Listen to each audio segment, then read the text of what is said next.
Very good afternoon.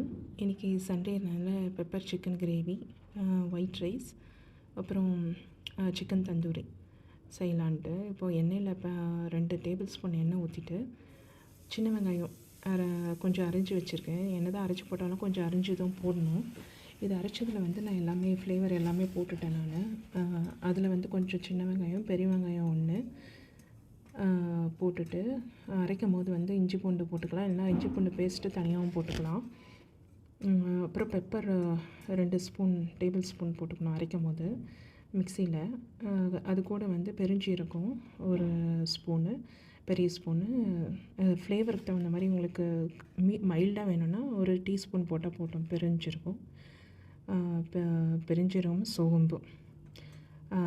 அப்புறம் வந்து நான் வந்து கொஞ்சம் திக்னஸ் வேணுன்றதுனால தேங்காய் ஊற்ற போகிறதுனால திக்னஸ் வேணுன்றதுனால கசகசா.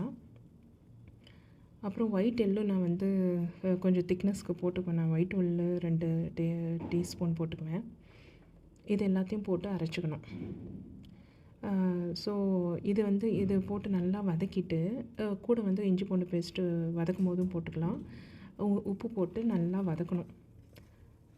ஸோ ரொம்ப நேரம் வதக்கணும். நான் எல்லாமே பக்கமாக எடுத்து வச்சதுனால அடுப்பு பக்கத்தில் ஏறி உட்காந்துட்டேன் திண்ணையில். ஸோ ரொம்ப நேரம் நல்லா, ஏன்னா காலையிலேருந்து டிஃபன் செஞ்சுட்டு மேரினேட் பண்ணிவிட்டு கால் வலியே வந்துடும் 3 ஹவர்ஸ் நின்னா. ஸோ அதனால் எல்லாத்தையும் எடுத்து வச்சுட்டு பக்கத்தில் உட்காந்துட்டேன். ஸோ இப்போ வந்து கறிவேப்பிலை, பச்சை மிளகா, 3 பச்சை மிளகா, கறிவேப்பிலை போட்டு கொஞ்சம் நேரம் வதக்கிட்டு இது வந்து அதுக்கப்புறம் வந்து தக்காளி, இஞ்சி பூண்டு பேஸ்ட்டு நல்லா ஸ்மெல்லு போகணும். இதில் ஸ்மெல்லு போக வதக்கணும். தக்காளி போட்டுட்டு கறிவேப்பிலை, கறிவேப்பிலை இல்லை, கொத்தமல்லி, புதினா, கொத்தமல்லி அரிஞ்சு வச்சது போட்டு கொஞ்சம் நேரம் வதக்கிட்டு எல்லா தூளும் போடணும். எல்லா தூளும் போடும்போது வந்து கரம் மசாலா ஆல்ரெடி நான் மிக்சிலே கொஞ்சம் போட்டு அரைச்சிட்டேன். அது இல்லாமல் கொஞ்சம் ஃப்ளேவருக்கு கொஞ்சம் போட்டிருக்கேன். மறுபடியும் நம்ம chilli flakes, chilli powder 1 spoon, தனியா பவுடர் 3 ஸ்பூன், சீரகத்தூள் 3/4 ஸ்பூன், காஷ்மீரி சில்லி 1 ஸ்பூன், எல்லாமே டீஸ்பூன் போட்டுட்டேன்.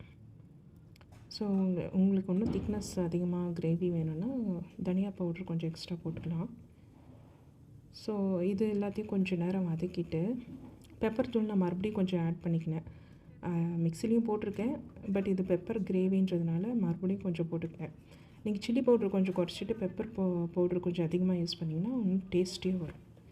ஸோ நான் கடைசியாக வந்து சிக்கனை போட்டு கொஞ்சம் நேரம் வதக்கிட்டு ஒரு 1.5 கிளாஸ் தண்ணி, 2 கிளாஸ் தண்ணி ஊற்றி மூடி எடுத்துடலாம். நல்லா